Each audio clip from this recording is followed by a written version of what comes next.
Welcome to the InnovaBuzz podcast, where we share all kinds of tips, advice, and interview guests on all things innovation and leadership in modern marketing. Each episode is a conversation with inspiring people who make wonderful contributions to our knowledge in these areas and spark curiosity and ideas to pursue.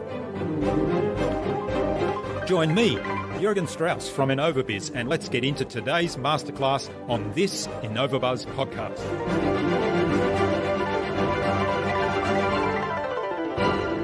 We all consult so many people these days. Nobody makes a decision in a vacuum. So you have to, as a highly paid sales professional, understand who their influences are. Are they looking at Google reviews? Are they talking with their friends and family, their spouse? Is there a manager or executive above them? Are there influencers or end users below them in the organization? And that's where today's professional salespeople really bring value, is understanding that whole dynamic of the pain and the solution and the budget and the decision-making authority, and really helping figure out how we match all these complicated moving parts to an associated solution in the simplest and easiest way possible for you and the person buying.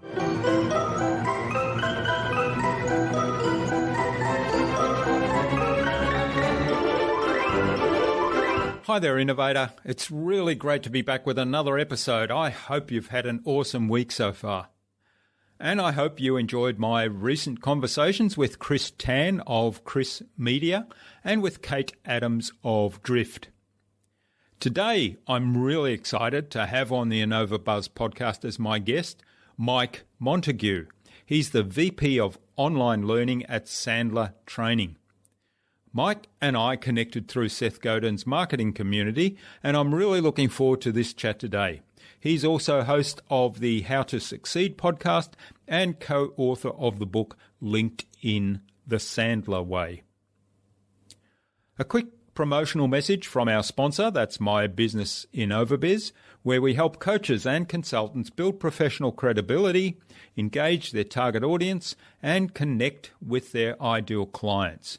Now, the first step in that is to get real clarity about who your ideal client is, and to help you do that and help you build a strong and enduring relationship with them, take a look at our Marketing Master mini class. It's just 2 modules, and in less than 30 minutes, you get to build a really clear picture of your ideal client and how you can communicate with them to build and strengthen an engaging, enduring relationship.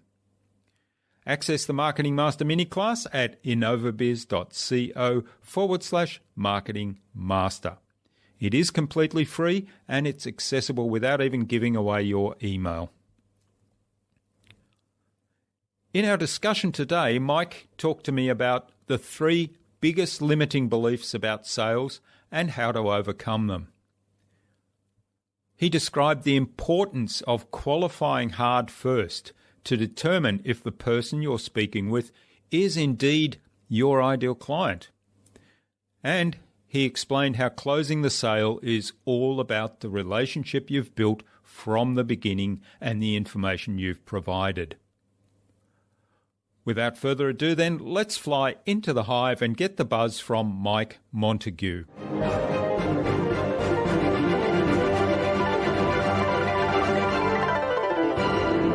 Hi, I'm your host Jürgen Strauss from InnovaBuzz, and I'm really excited to welcome today to the InnovaBuzz podcast all the way from Lenexa, Kansas in the USA, Mike Montague. Mike is a public speaker, he's a writer, and he's the VP of Online Learning at Sandler Training. Welcome to the InnovaBuzz podcast, Mike. It's a privilege to have you here as a guest. Yeah, great to be a guest. I host a podcast as well, so it's fun to be on the other side of this one. Yeah. Mike, you and I connected through the Forward Link community of Seth Godin, so big shout out to all our friends in that community. Absolutely. I've been following Seth for a long time, and it was fun to join that alumni community after going through his online courses. And he's just launched his storytelling course with Bernadette Jiva this morning, so I've jumped on that. Fun. I passed this time. I got to get back to work. I was learning this summer, and now school's back, right? Yeah. I'm doing some work on my own storytelling and writing, so I thought that was timely. Now, Mike, you also host, as you mentioned, your own podcast, the How to Succeed podcast, where you interview people from all walks of life, business, and recently some sports personalities, people that have been, gold medalists at Olympic Games and have gone through that journey and explored how they get to their success. So that's really interesting. You also have co-authored the book LinkedIn, The Sandler Way, and you're Sandler's national LinkedIn sales expert for social selling. So I'm really looking forward to digging more into primarily the aspects of selling with you today, although we might get onto podcasting as well. Now, before we get started on that, have you always been in sales?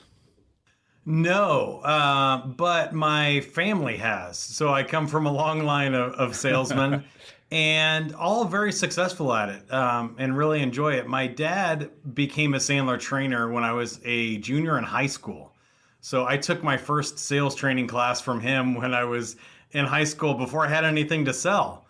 But I loved the communication theories that they taught. I loved the goal setting stuff that they taught, and then how to build up a person. We know in sales training that one of the hardest jobs about sales is dealing with all of the no's and the rejection. And as a young single man myself, dealing with rejection was something that hit home for me, and I fell in love with it. Yeah. Okay. And so when did you follow your father's footsteps, so to speak, and go into the Sandler Training Academy? Yeah, it's sort of a three-part story, but if you follow all the threads in my career, they actually make sense. So I've always kind of been gifted with computers and designed websites in high school and stuff as well. But I didn't want to be a nerd, and I didn't want to be a pushy salesperson. I wanted to be cool. I wanted to be on the radio. Yeah. So after college, I got into radio. I had my own show on the top 40 station here in Kansas City, and did that throughout my 20s, DJing and on the bars and clubs and weddings and on the radio, and had a whole bunch of fun. And that got me into marketing. So I eventually moved to build websites for an advertising agency, and then after about 10 years, moved to work for my dad as a full-time Sandler trainer. So I did that for 5 years. Then I brought them all together. So I host the podcast for Sandler with my radio background. I build the online courses and websites for Sandler with my web design background, and get to teach the sales that I've studied with my father for the last 20 years. That's fascinating. So it's, interesting journey, because you managed to marry all the things that you kind of learnt on that journey, and also stayed cool throughout the whole thing. It's career tip number one for people listening to the podcast today is you can look up on Glassdoor or something and find out what a DJ makes or what a web designer makes or what a sales trainer makes, but you can't look up DJ web designer sales trainer. That job doesn't exist. I think I have the only one, and it's been very lucrative, but also valuable to have skill sets in many different areas. Well, that touches on something that we will get to later on in the podcast, obviously, the differentiation thing. But going down the track of sales, I mean, for a lot of entrepreneurs, sales is kind of the thing that they hate the most, and yet it's so important, right? They have to do it, but it seems to be something that goes against the grain for them. Now, I don't know what that is. I mean, I would probably put myself into that category in some regards, and I've got thoughts around, introverts, because I am actually an introvert, believe it or not, that, we go inside and tell ourselves that there's something wrong with going out and selling, and yet on the other hand, if you've got something of value to the person you're speaking to, then you should be making sure they know about it and give them the opportunity to actually take advantage of that. So what do you think are some of the big limiting beliefs that people have around sales? I think there are three huge things that we deal with at Sandler all of the time.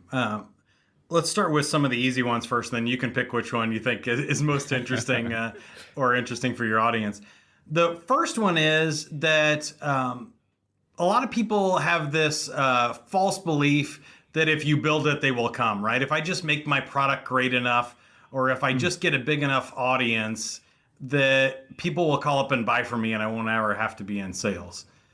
And that may be true some of the time for some outliers. It is possible to run a business that way, but the scaling, growable, really profitable, successful small businesses usually have something to do with sales. They have some hand-to-hand combat. There's a personal conversation. Or even if you're just looking to grow your business faster, why not use sales and marketing and product to do all three at the same time and really grow something fast? I think that's lesson number one. Lesson number two is that sales is a weird profession where if you do it right, you don't see it. The salespeople you recognize and the salespeople we all don't want to be are the battleships. They're the huge, personalities and pushy salespeople. We picture that guy in the polyester vest that's slinging business cards and fast talking, and nobody wants to be that guy. But the most professional and most successful salespeople are not that guy. So at Sandler Training, we don't train you to be used car salesmen necessarily. We train you to be professional communicators that ask good questions, that listen, that are highly paid consultants that help people get to the right answers. And when that happens, you don't even associate that person with the profession of selling. You just go, oh, Jurgen's a great guy. I love working with him. You don't say, wow, he really sold me on that because you were listening and asking questions. We find that successful salespeople spend more time listening than they do talking, and they get paid more for the information that they gather than the information that they give or present to people. Yeah. The third thing here is that people just generally have the wrong perception about what the sales function is. Your job in sales is not to convince people to buy. It's to qualify prospects for need and fit, and whether they have the money and the decision-making ability to buy your product and whether that's the right thing that they should do or not. So I think of it more like a doctor, where if you come in with a broken arm and I sell casts to set that bone for you, then it's probably a pretty good fit, and it would be in your best interest to work with me. If, however, you have a broken arm and I'm a podiatrist, I only work on feet, then that's not for you. I can't talk you into buying a boot for your foot if you don't have foot pain. So there's no reason for me to be pushy, to try and convince you or manipulate you into buying a brace for your foot if that's not the problem that you have. Does that make sense? Yeah, that makes perfect sense. And I guess one of the things you said in your second point around providing information and asking really good questions and understanding, getting to an understanding of what the customer really does need. Is his arm broken or does he have a foot problem? To me, the next step of that is then the ability to actually connect the dots and identify what would be the best solution. And I like the other thing you mentioned there in terms of, well, I've got a plaster cast for your arm, but actually you've got a foot problem, so there's this podiatrist that's in the next office. You're better off going to see him. So I see that as part of the sales function as well, if you like, and then you become that trusted advisor, right? Yeah, and there's so many myths and misconceptions around this. The problem is the first part. Also, a lot of people just don't like talking about money. And if you don't have money to buy from me, there's nothing I can do to talk you into, borrowing money or having more money to solve this problem. The same thing also happens around decision-making capabilities. We all consult so many people these days. Nobody makes a decision in a vacuum.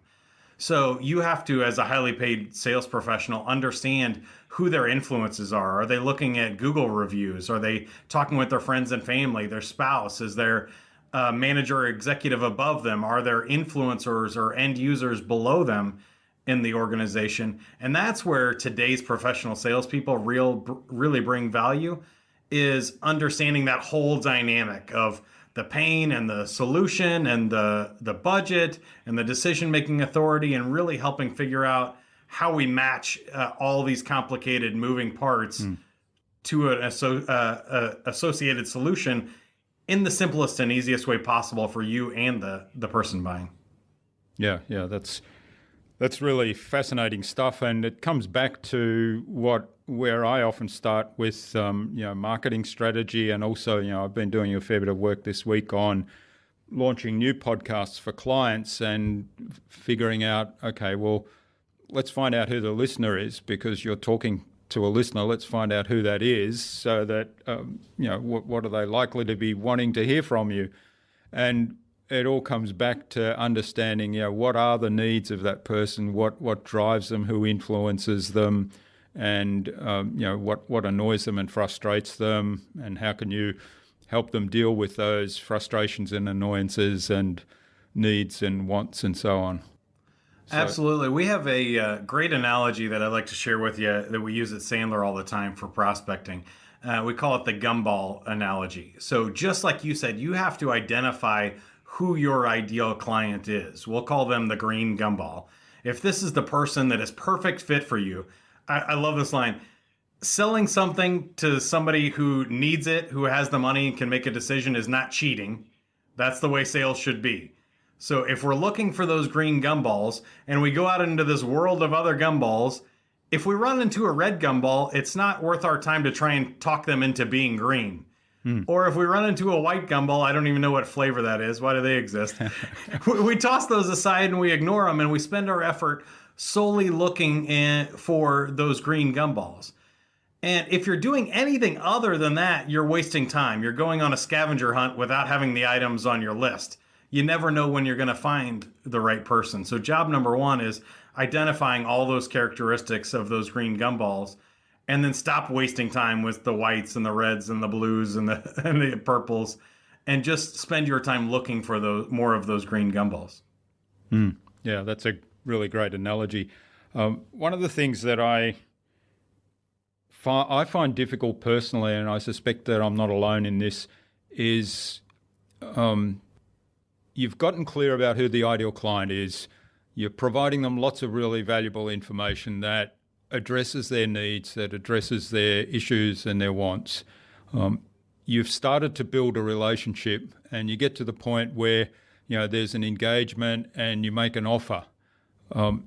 It's at that point where, for me, it becomes a bit of a struggle, right? Mm-hmm. So how do I close that person then? How do I get from that point? I know they're really interested. I know that what I've got's going to help them, because I understand that all their needs and frustrations and the things that the gaps in their business are exactly what I can help them fill and address.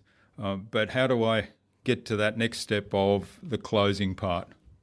Yeah, you're nailing all my hot button issues today. So either you've been listening to too many podcasts, or you've been in sales for a while. If you've tried to run your own business for a while, you've run into all of these things. So this is a great one. We have a rule at Sandler that if you're going to fight up front.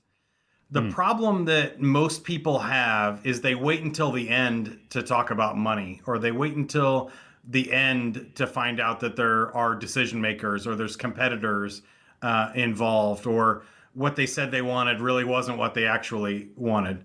So it sounds like a cop-out to your question, Jürgen, but if you've gotten to the end and you have a problem, you messed up way earlier in the process. And that's part of that qualification process. So most salespeople do this wrong. If you think about the traditional model of selling, it is quickly do a needs analysis. Usually that means, for bad salespeople, like, can the person fog a mirror? Are they alive, and will they listen to your pitch?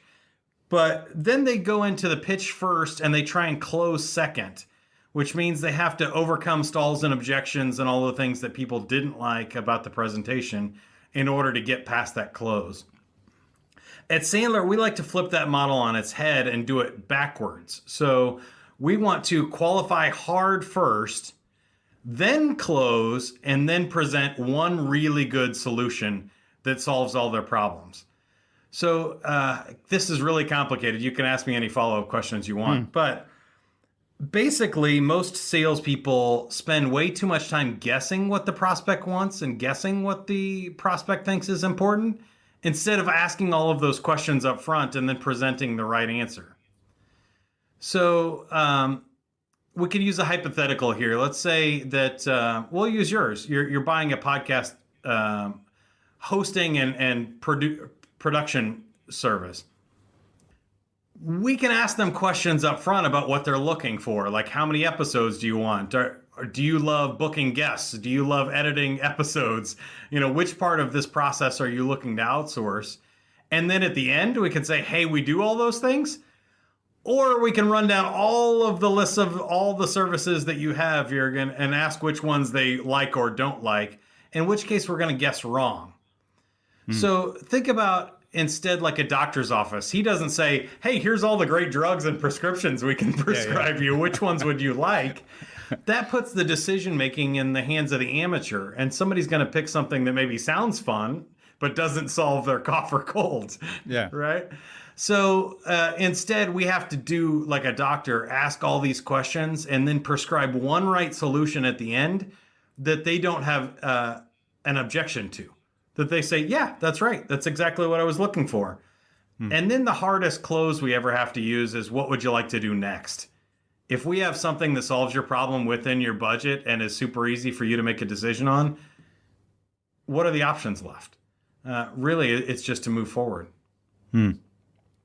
Okay. And you mentioned pricing, that most people bring pricing up at the end, and also the question of, are there other decision makers involved that need to know the information that we've just talked about? At what point do you address those two things? Absolutely, before you present or send over any kind of proposal, quote. People listening to this podcast, I don't know what type of business you have. So some people do formal presentations in front of groups. Some people just shoot over a quote or a confirmation of agreement. You might have any kind of proposal process there. But certainly before you do all of that, you want to find out the pain, budget, and decision stuff. So most people wait on the price because we use some sort of line like, I don't know how much it's going to cost because I don't know what you need yet, and I need to do my needs analysis before I give you an accurate quote. Jürgen, you need to know how many podcasts they're doing, what's all involved, how much editing there's going to be, and all that stuff before you just say, hey, it's $100. Well, we don't know yet.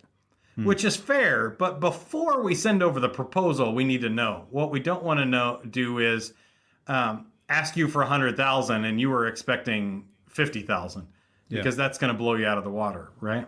Yeah, that's right. So this is difficult, and there's a lot of nuance to it. But in short, the answer to all of these would be, ask the prospect what they're expecting first before you give the answer. The person who's talking is losing in this scenario. So if you're the salesperson, you're saying, look how great I am and look how much value you get for this price and here's what it costs. You're losing because you're the going first and you're guessing. If instead you ask, hey, what are you trying to accomplish? How much did you set aside for this? Is this something you have a budget for, or what were you expecting? I don't need to know every dollar. I promise I'm not going to use every dollar. If you tell me you got 100,000, I'm not going to say, oh, all of a sudden it's $99,999. I'm going to tell you appropriately, but what I don't want to do is surprise you and blow you out of the water. So let's just have an open and honest discussion with the other side to figure out if there's a fit or not. And if I am 100,000, you only have 50, I'm not going to be mad. But I'm also not going to cut my price down to 50,000 to do the work, right? Yeah. Yeah. And then you can save time and have the conversation, say, well, we don't actually provide anything at that level, and you can explain why that is, and then maybe help them move on to somebody else that can help them. Or there's the other alternative, of course, is say, well, what we can do for 50,000 is X, Y, and Z, but we can't do A, B, and C, which we've also identified you probably should be doing. Right. I mean, at Sandler, we hate discounting because it's a two-headed problem. One, it offends your prospects. If you think about it, if you told them it was 100,000 5 minutes ago and now you're willing to do it for 50, you were just trying to rip them off 5 minutes ago, right? But also, if you had that much profit margin or your costs are 48,000 and you just lowered it from 100 to 50 and now you're making 2,000 instead of 52,000, you're ruining your business. You can't sustain that, and you can't grow your business and invest in giving them the best possible service. I think, especially for freelancers and small business, that comes up so much that we're like, we want that business so much that we discount it, but then we can't deliver it appropriately, and we can't give them that extra value and that special sauce that makes us worth referring because we discounted our price.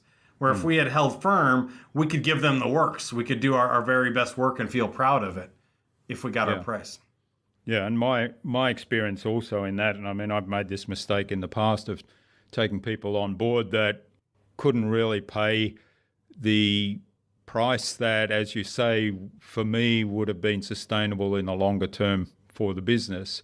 And so in doing the work for them, I started to become a bit resentful inside, and it wasn't fun to do that work. And the other side of it, of course, was they tended to be the more demanding clients.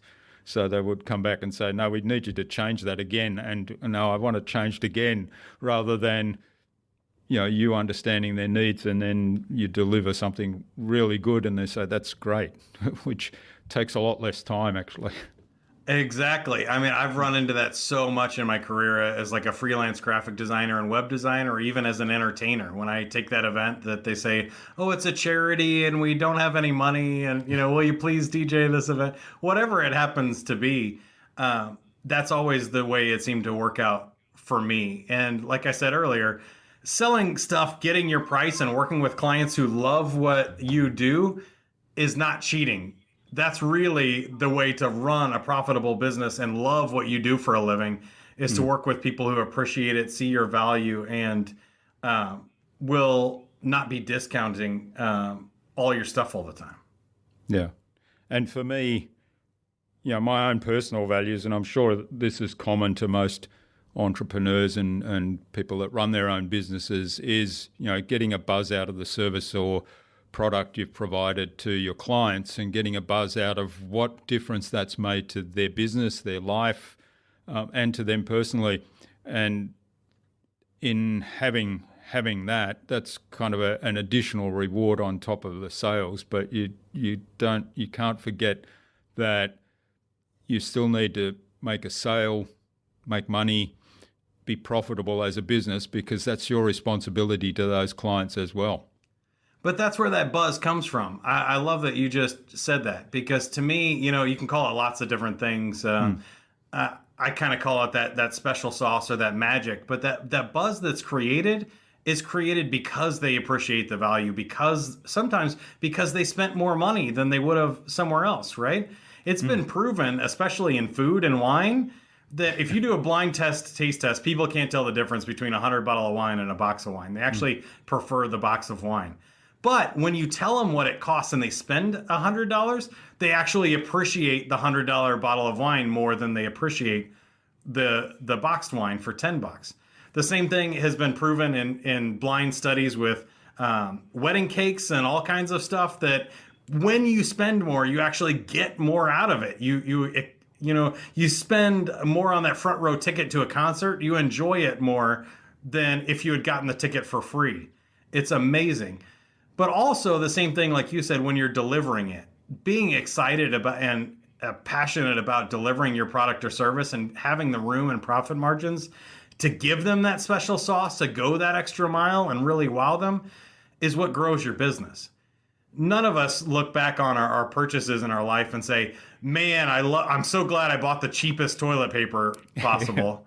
Right? Or the cheapest car I could find. No, we want that expensive car, that valuable car, that double ply quilted toilet paper that's worth the extra money, right? Yeah, that's right. Yeah, because we're worth it, right? Absolutely. Yeah. All right. So one of the thoughts I had as we were talking about, the three things that you brought up in where people often have limiting beliefs around sales. When running a work, and you outlined the process of qualify first, ask a lot of questions, then do the close at the point where they're the decision makers, they've got the money, and you've got the solution to their needs, then make the close. Now, in terms of let's say a workshop, because I'm running a workshop later today, where the typical structure is you present stuff. Here's how to do this, and at the end you say, "No, I've got a special offer now. Here's the offer." Is there a better way to do sales in a workshop than that? That's a great question. I think it works both ways. What I like doing, though, is being very upfront at the beginning of what to expect. I think we all hate it when we sign up for a workshop or a webinar and we think it's going to be educational and valuable, and then we realize we signed up for a timeshare seminar and they're talking about themselves, and they give 5 minutes of content and 55 minutes of sales pitch. When I do webinars, podcasts, workshops, or free, talks and briefings for people, I like to be really upfront that I'm going to give you a ton of value. I'm actually going to give you the stuff. But David Sandler, our founder, 50 years ago, he actually wrote one of the best-selling sales books of all time called "You Can't Teach a Kid to Ride a Bike at a Seminar." And I love that because you can't teach podcasting, Jurgen, in 30 minutes and have people go, "Oh, I'm magically fixed. I'm going to be a brilliant podcaster like Mark Maron or Tim Ferriss or Seth Godin for the rest of my life because I listened to Jurgen for 30 minutes. So I think it's okay to be upfront and say that and say, I'm going to give you as much value as I possibly can in the next 30 minutes. But chances are you're either not going to want to do this yourself, you're going to have questions and not going to be able to do this yourself, or this is just something that you want somebody else to do. This isn't even your initiative. You want help. It's better for you to pay somebody else to do this than to do it yourself, which I think a lot of people miss in their value calculations. I'm blessed to make a pretty good hourly rate. So anything that is really under like $50 an hour, it's better for me to pay somebody else to do than to do it myself, especially as a business owner. If you're a business owner making over $100,000 a year, you should be outsourcing everything you can that's under $50 an hour because you're making money on that. So whether that's yard work at home or podcasting editing to Jurgen or anything, even your sales training, right? If you're spending a lot of time trying to teach your young salespeople how to sell, you might as well hire Sandler Training and go on your business to build your business to greater levels than spend your time on these lower valuable tasks.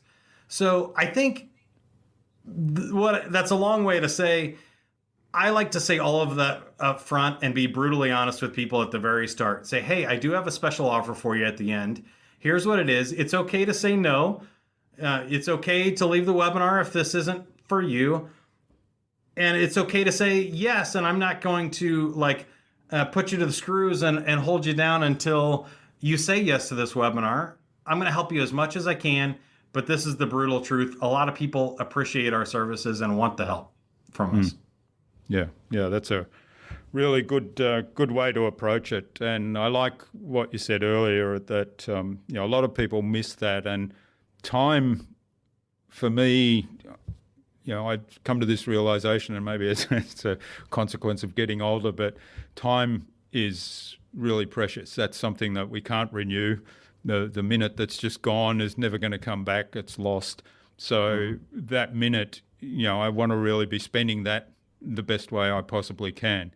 And if I'm earning, $200 or $300 an hour at whatever it is I'm doing, running my business, then things that I can get somebody else to do for $50 an hour, that should be a no-brainer decision. I shouldn't even be thinking about it, other than perhaps who's the best person. So let me jump on that as it relates to sales and business development. So I know I'm not talking directly with salespeople here, but think about who you spend your time with and what you're doing in the sales and business development efforts. If somebody leaves your workshop in the first 5 minutes, Jurgen, that was never going to buy from you, is that better or worse? If somebody tells you no on a first call because they're never going to buy from you, do you want to know that in the first 5 minutes or after you've chased them for 5 months and had 57 presentations and proposals and quotes and you've gone back and forth and then you lose the deal? Most people want that business so bad in marketing and in sales that they spend a lot of time and money on people who will never buy from them. But one of the best things we do at Sandler is get you a return on your time as well as your money that you spend with us. Because the moment you fire a client that's not profitable, that you say sounds like it's not a good fit, to a prospect who's never going to pay your fee or give you the price and respect you deserve, you have just saved yourself a ton of time and given yourself a lot of happiness. And now you can reinvest that time into somebody who does appreciate your services. It's absolutely huge. Yeah, that's great advice. And I think once people realize that, I mean, when that kind of dawned on me as it was almost like an aha moment, and then things started changing quite dramatically. And my decisions also, I would hum and ha about decisions in the past and agonize over things for a long time and procrastinate. These days it's much easier because I can see, that's going to help me and it's going to save me time. Bang, it's done. Or no, that's not going to save me time and it doesn't sort of fit into that category. So then it's a no, and there's no agonizing over it. I mean, I love this because I think it's a big paradigm change. Think about everything else in your life. When do you want to know you're watching a terrible movie? In the first 5 minutes or the last 5 minutes? Yeah. Right? When do you want to know you're in a bad relationship? On the first date or after 10 years of marriage? Yeah. The earlier the better. So rip off those Band-Aids. And in business, I think there's this myth out there that we always have to be closing, that every client is a good client, that we have to get all of the sales. And that's just not true. And it's not the way really profitable, well-run companies operate. They send away as many people as or more people than they allow to come into their organization. It's very interesting.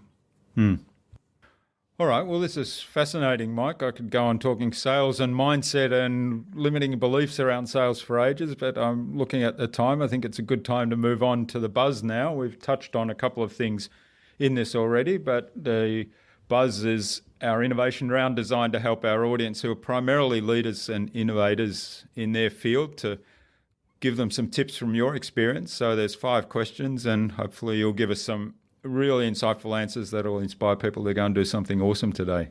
You bet. Sounds great. Yeah. So what do you think the number one thing is anyone needs to do to be more innovative? I think it is give yourself space and room to do that.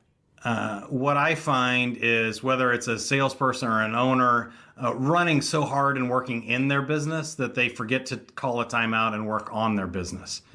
I don't know about you, but my best ideas happen when I work really hard. I learn a whole bunch. I read a whole bunch. I listen to podcasts. And then I let it go. I step back and go for a walk, or you're in the shower, or you're dozing off to sleep. And then you go, that's it. It's when you give yourself that space to think and create and do something better. That's when the innovation happens for me, not when I'm pushing really hard and I'm driving and I'm so focused on doing it the way I've always done that I don't have the peripheral vision to look and look for other directions. Yeah, that's great advice. To me, I think there's absolute magic in doing that. I get a lot of ideas when I'm out riding my bike, if I'm on my own in particular, where I'm just kind of the mind's focused on my surroundings, my environment, paying attention to the road.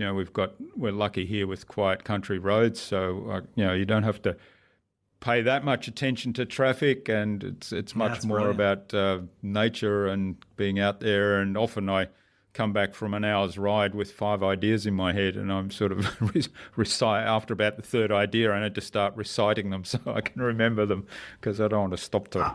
I stop my run and walk and enter it in Evernote on my phone, or I keep it next to my bed. So I wake up, just send myself an email or create an Evernote when I have those ideas in space. Yeah. I need to figure out a way to do an audio recording while I'm still riding the bike. Yeah. Yeah. All right. What's the best thing you've done to develop new ideas? I think it also has to do with failure, trying a whole lot of stuff.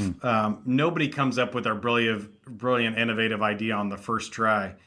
You've probably heard it a bunch on this podcast, but think about all the stuff that's created on accident, from Febreze to penicillin to all kinds of stuff that, for me, my best ideas come when I'm just trying new things, crazy ideas. Let's put something out there in the world and see what happens, and try something off the wall. I like to have fun and do weird things. So usually it happens around how can we make this more fun or exciting and create a buzz versus just delivering the results as expected. Yeah, that's wonderful advice, and I think you need to learn to be comfortable with failure around that as well, but getting out there and trying things. And I like what you said about the accidental discoveries. I'm just looking around on my desk here, and I'm surrounded by Post-it notes. That must be one of the most brilliant accidental discoveries ever, that adhesive. Yeah, and they were trying to make something that actually stuck permanently, right? Yeah, and that's they right. ended up with a weak thing that fell off. I love that. And there's so many like that. And I even love the quote. I think it was Michael Jordan said he missed way more shots in his career and failed more times than he won. But people don't remember those. You know, Thomas Edison failed at making the light bulb hundreds of times. All kinds of stories where people just fail and fail and fail over and over again. And as long as you don't quit, you're just finding out new ways to make it work. And you learn so much that that's where the innovation comes from. Because you're like, okay, that doesn't work, but this kind of worked over here and this kind of worked over there. If I combine the two, I'll have something that is really good. Yeah, that's right. I think Michael Jordan also said that you miss 100% of the shots that you don't take. Yeah, maybe that was Wayne Gretzky, but they all get quoted for those. Yeah. Let's just give it to Einstein. Yeah, default. Okay, well, now you mentioned Evernote a moment ago. Do you have a favorite resource that you use a lot? Oh, wow. I definitely use Evernote a lot. I also use podcasts a lot because of the downtime. I love to fill downtime with learning or something productive. So I have the Podcast Addict app, but any podcast app would be one of my favorites. Evernote is definitely my favorite tool for note taking. I wrote my book, LinkedIn the Sandler Way, exclusively on Evernote. I did the outline. I collected all my notes into chapters for the category. And when I went to write, I would just pull up a note, or I'd do a quick search and find the thing that I was looking for and plug it in. And after about, I'd say 6 to 9 months of reading every social selling book I could find and making notes on my favorite parts, writing the book only took me a few weeks. It was amazing. That's interesting. Yeah, okay. What's the best way to keep a client on track? Reminded me of one of my favorite jokes, which is how often should you tell your wife that you love her? Before somebody else does. And the same thing applies to clients. How often should you tell clients that you like them, appreciate them, or do a check-in with them and see how things are going? The correct answer is before somebody else does, almost all the time. So it goes back to what I said earlier of if you're going to fight up front. Talk about everything. Get it out there in the open. If you have a biggest fear, tell them what it is. I'm afraid I'm not going to deliver on time. I'm afraid you're not going to appreciate this extra work that we have to go to deliver it. I'm afraid that you're going to look at these other vendors and get distracted by shiny objects and forget how much we do behind the scenes to really deliver value and where the meat of stuff is. There's all kinds of stuff that you can talk about, but I think it's being proactive instead of reactive that makes the difference there. That's really good advice, and I love the idea of sharing concerns. So it's really a high level of transparency in that, isn't there?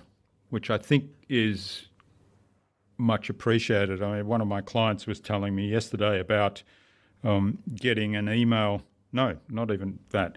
Getting an invoice from their printer supplier, and on the invoice they said, our charge has gone up by 200%, and here's the new charge that applies as of today. Yeah. And there was no communication before that, which, to me is just really It's bad. horrible. Yeah. It happens so much, and it could be change in functionality or anything. Just the lack of communication is so terrible. At Sandler, we love talking about that open and honest communication and dealing with those bombs before they explode, right? The best way to get rid of a bomb is to diffuse it before it blows up. That's a Sandler rule. And so there is so many things like that. But we teach even prospecting your own clients. You should be calling them as much as you're calling for new business, because it's way more profitable to keep a client than it is to go find a new one. But also just to solve problems and find new opportunities and find ways to better serve them. I can't stress that enough. It's absolutely huge. Yeah, well, that's one of my favorite ones, actually, the taking care of your existing clients. And there's so many bad examples of that with particularly the internet service providers, the phone companies. Yeah. Who else does it? They're always putting out special offers for new clients signing up. It's that discounting thing again. I'm telling you, it's horrible. Yeah. And if you, as an existing subscriber, call them up and say, I'd like to switch to that new discounted plan for your new customers. Well, no, that's only for new customers, So we're not looking after you. Yeah, it's absolutely terrible. I don't even know how companies get away with it, to be honest with you, because it really just makes you feel used and devalued. That's right. All right. And the fifth one is, and we've touched on this early on in the conversation, what's the number one thing anyone can do to differentiate themselves? I think I would just go back to being yourself and understanding what your value is. Your value is in being different and not being like everybody else. There's this strong drive that, our competitor has this feature, we have to build this feature in, or they're priced at this point, so we have to be close to that. There's no rules like that exist. People keep making that up, but it's not true. So I think the best way to differentiate yourself is to be completely different and to be who you are. We have another Sandler rule that says if the competition does it, stop doing it right away. So if they come out with a feature that you've had, stop offering that feature. It's not worth it. Think about it. If you're all selling the exact same thing, let's go back to our toilet paper. If we all have quilted 2-ply toilet paper, what's the decision going to come down to? It's the lowest price. Right? That's it. So the best way to get more profit, more sales, more referrals, better clients, all of that stuff is by being different. Just stop doing it. Stop chasing your competitors. Certainly don't be a follower. Be the leader. Make them keep trying to catch up with you and match what you're doing, and just put blinders on to all of the competition. Yeah, that's really great advice. And there's a lot of people that talk a lot about understanding what the competition does in the marketplace. And as a result, we kind of look at that and say, that's a cool idea. I think I'll do that too. But like you said, that's not leading, that's following. If we take the approach of understanding what your clients actually need and who your client is and who their fit is, because they might not be the ideal client for the competition, and focus more on the clients than on the competition, because the clients pay you the money, not the competition. Yeah, well, exactly. I love that too. I didn't mention the clients, but you spend all your time working on yourself and your clients and ignore everybody else. If you do that, you'll find success. It's so interesting how we get distracted as human beings by shiny objects and newness, and we have to keep doing this. It's even really hard at Sandler. We've been doing sales training for 50 years, and it's easy to say, I'm the vice president of online learning. It's easy to say, we have to get stuff online, or we have to start doing this, and we have to, we became the world's largest sales training company. We're in 31 countries by focusing on really good instructor-led trainers and coaches. Why would we stop doing that? Or why would we distract from that mission? I think you do have to see the global market, and you have to understand those things. Certainly you want to understand what your competition is offering, but that doesn't mean you have to match it. Yeah, that's right. It's interesting. All right. Well, thanks, Mike. This has been really great. Now, where can people reach out and find out more about you and about Sandler, and also maybe get in touch to say thank you for what you've shared with us today? You bet. You can find me on LinkedIn, Mike D. Montague there. I think For Sandler, there's two things. I would check out the How to Succeed podcast. You're listening to a podcast right now. So if you just search for Sandler Training or How to Succeed, we've done over 300 episodes helping people succeed at different areas of business and their life. And then if you want to learn more about Sandler, go to sandler.com/sell, S-E-L-L. It stands for the Sandler e-learning library. And I've collected all of our podcasts, all of our webinars and workshops that we do publicly, all of our free YouTube videos and course samples, and put it in one place in Sandler Online that me and my team build. And you can get it for free for a year. So you just put in your first name, last name, and email, and you can get free access to all of our educational resources and decide if it's right for you. If it is, we're there to help take you to the next level. If it's not for you and you think everything I said today was crazy, then you can move on and find somebody else, just like we've been talking about today. Yeah. All right. Well, that's very generous. Thanks, Mike. And we'll have links to all of that in the show notes. So a couple more questions. What's the number one piece of advice you'd give to any business owner then who wants to be a leader in innovation and in their field? Man, I say if you're going to be good at it. Spend all of the time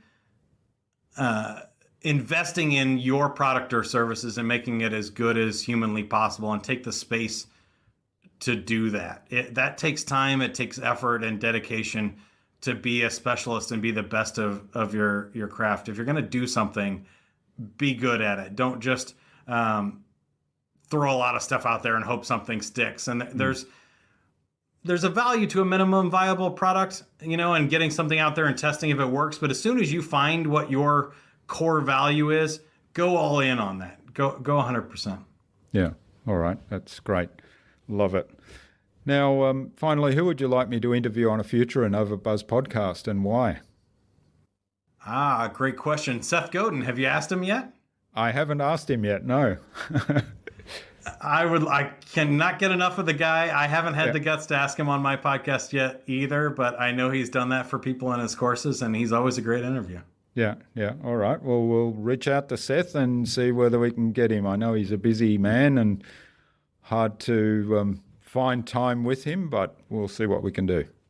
Yeah, certainly an innovator and certainly a deep thinker. He's thought way more about way more things than I've even tried to consider. Yeah.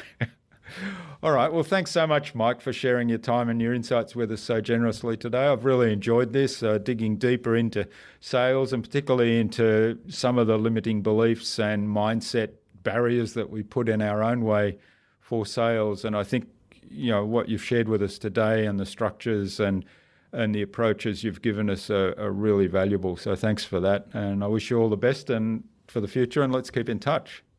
Yeah, thanks for having me. We should also mention that I had you on the How to Succeed podcast. So we don't know when these are going to release and what the airing of those are. But, certainly by 2020 or something, you could search either one and find Jurgen on the How to Succeed podcast. I appreciate you coming on and doing that for me and having me here today. It was great. Yeah, that was fun too. So thanks, Mike.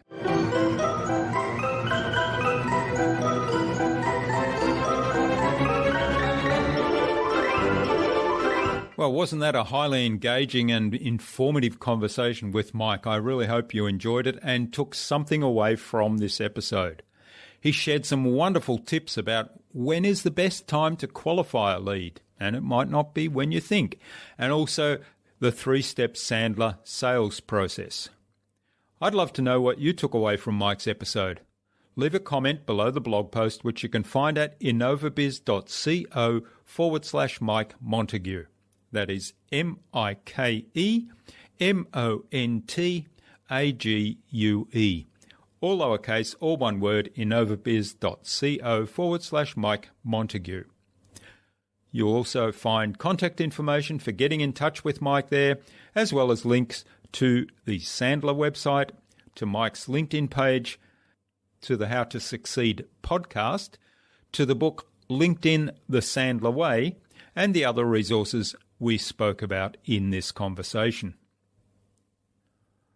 Mike suggested that we have a conversation with Seth Godin on a future InnovaBuzz podcast. Now, I've been looking forward to saying this for ages, so here goes. Seth, keep an eye on your inbox for an invitation from us to the InnovaBuzz podcast, courtesy of Mike Montague.